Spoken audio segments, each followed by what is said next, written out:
we were speaking about Kilmacud Crokes and speaking about Dublin, so we maybe just might run through the Dublin Club Football Championship. First of all, and I suppose these were the group tables. Now the first round of games were played at the weekend, and Group 1 you've got Kilmacud Crokes, Raheny, Temple Ogue, and Ballinteer. Group 2 you've got Ballyboden, Coola, Ballymun Kickhams, and Clontarf. Group 3 is St. Jude, Skerries Harps, Thomas Davis, and the Fina. And Group 4 is Lucan Sarsfields, Castleknock, Roundtowers of Lusk, and Whitehall Comkill. In terms of the first round of games, Crokes beat Raheny. I think Temple Ogue and Ballinteer was a draw, or maybe Ballinteer might have snuck that. I'll have to go back and have a look there. But Ballyboden and Coola drew, which was an interesting result. Ballymun just about getting over the line against Clontarf. There was also wins in there for St. Jude's and the Fina, and wins for Castleknock and Whitehall at the weekend. As well. So, I mean, I'm not too sure what your knowledge would be of the Dublin Club Football Championship, but I mean, obviously, Kilmacud Crokes are going to be the serious favourites there. I mean, a lot of people rate Ballymun quite highly, and I did watch their game on Friday night, and it was interesting to see Dean Rock was playing, James McCarthy was playing, Philly McMahon, would you believe, was actually playing a full forward, which was a little bit interesting to say the least as well. So, I mean, Ballymun certainly starting with their big guns, and I mean, look, when you do look at the players that are in their team, they still have Paddy and John Small to come back in there as well, and Evan Comerford. Like, they have a serious team, really, don't they? They do, yeah. Ballymun, I always fancy Ballymun for the club championship, because even looking at the Dublin programme, like half of the team is nearly Ballymun. You look at John Small, who I rate very highly as one of the best defenders in the country, never mind Dublin. Paddy Small there as well. I suppose James McCarthy is very good. There's a good few Dublin stars in that Ballymun team. There's some very good, very nice young players in that team as well. And a lot of people are saying Kilmacud Crokes would win it with Walsh in the team. But I'd actually, if Walsh was playing now, I'd actually put out the argument. Patrick's well in hurling for Limerick, have the likes of Keith Lidge, Aaron Gallan, and Dermot Burns, and they're not still winning the Limerick Club Championship. So it doesn't necessarily mean that they're just going to win it with one or two star forwards. And let's not forget, Kilmacud struggled against Port Arlington last year from Laois. They also struggled against St. Jude's in the Dublin final. So they aren't world beaters, I don't think. I don't think they're that great as people make them out to be. Personally, I honestly, Aaron, you know more about the Dublin Championship than I would.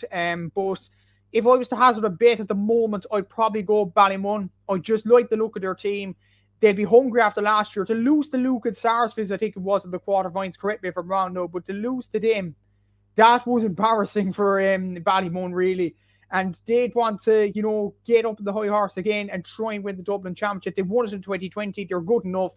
I think Ballymun have to win it this year. You look at the amount of players that are just named there, small, two smalls actually.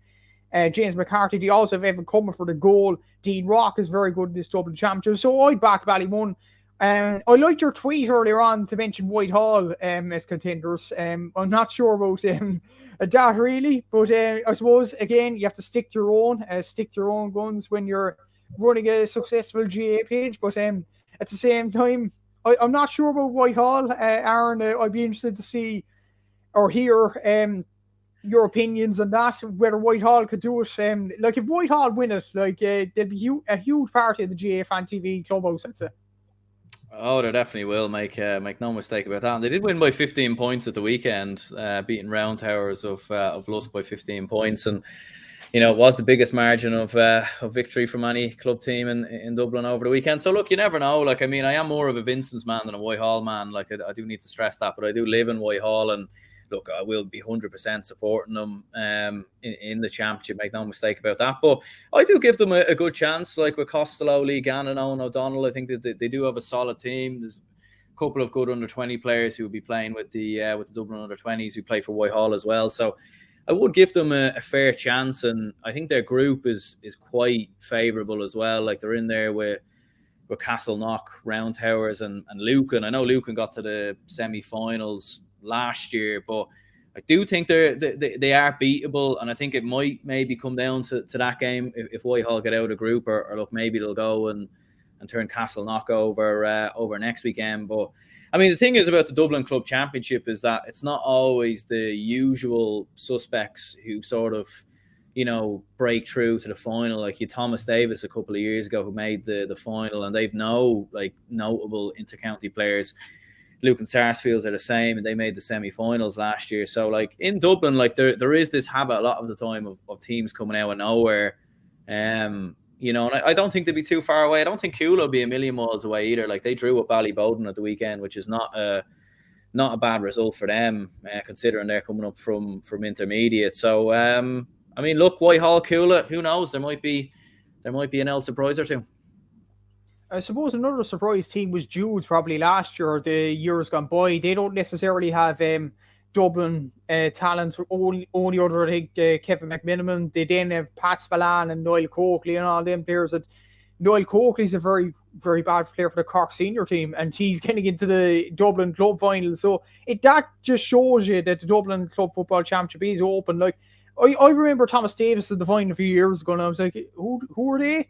It was kind of weird, Ballymun. It's a strange one with Ballymun because on paper they look unbelievable.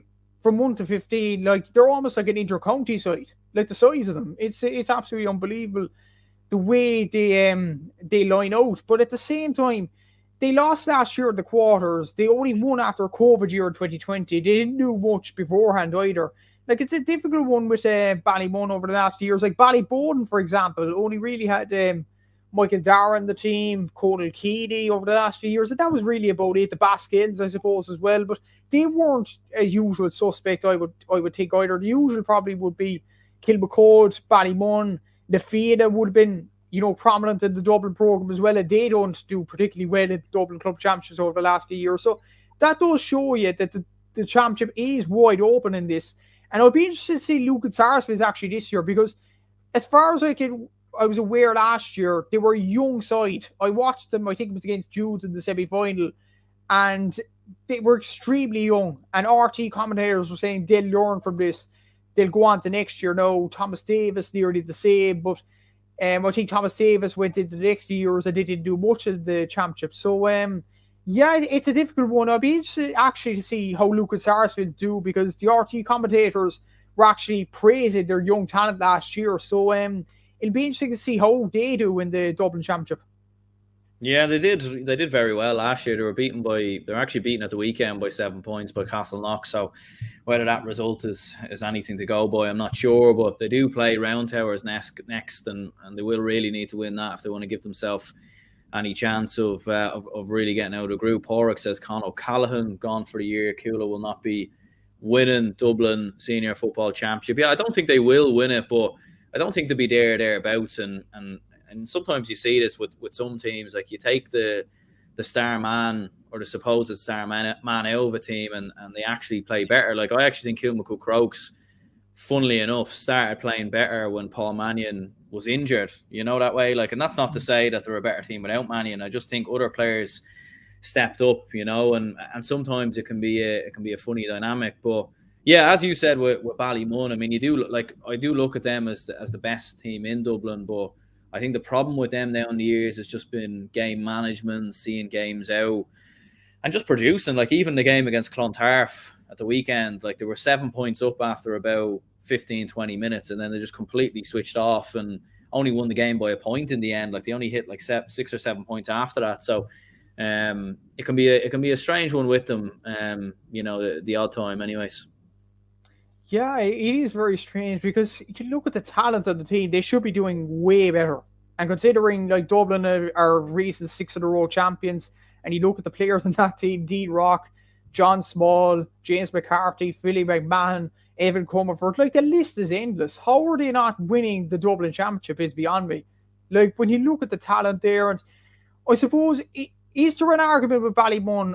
You know more about this than me, Aaron, definitely, because you're a Dublin man, obviously, but is there an argument that Ballymun kind of get too cocky once it gets down to the latter stages? That could be an argument as well. I actually wouldn't blame them, because you look at the talent all over the field, they should be wiping the floor with most of the Dublin Championship. But at the same time, there is an argument that they kind of switch off because they get too cocky. They get ahead of themselves, and then they think about the next game as well.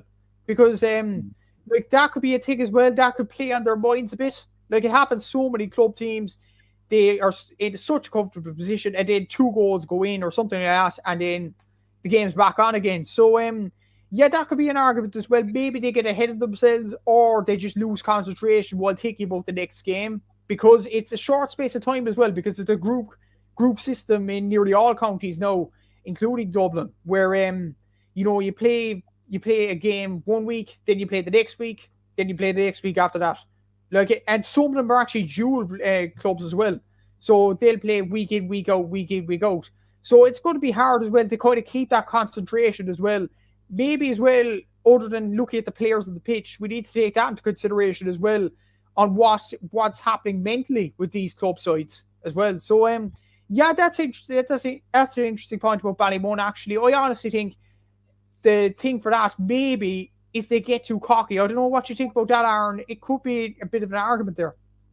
Yeah, it's hard to know. Like, I mean, it is a tricky one. I suppose they probably only really know themselves, or players maybe inside the team have an insight. Like, I know a lot of the time, like, the players wouldn't be around for the league, and then they kind of be missing for the early rounds of the championship or have knocks, and whether the Dublin county side didn't want them sort of featuring too much sort of down the years. It kind of is hard to know. Like, and sometimes there'd be a lot of disorganisation when they would come back, but.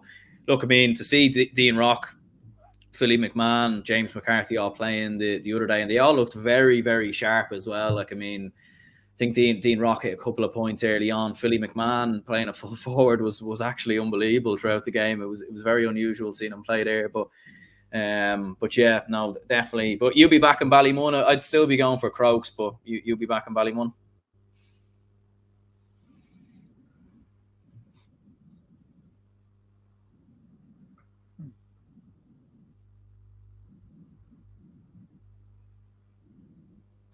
I probably would, yeah. Ballymun, I just look at their team, and I think this team needs to win Dublin Club Championship in the next few years. If not this year, the next few years. And they're an excellent side, 1-15.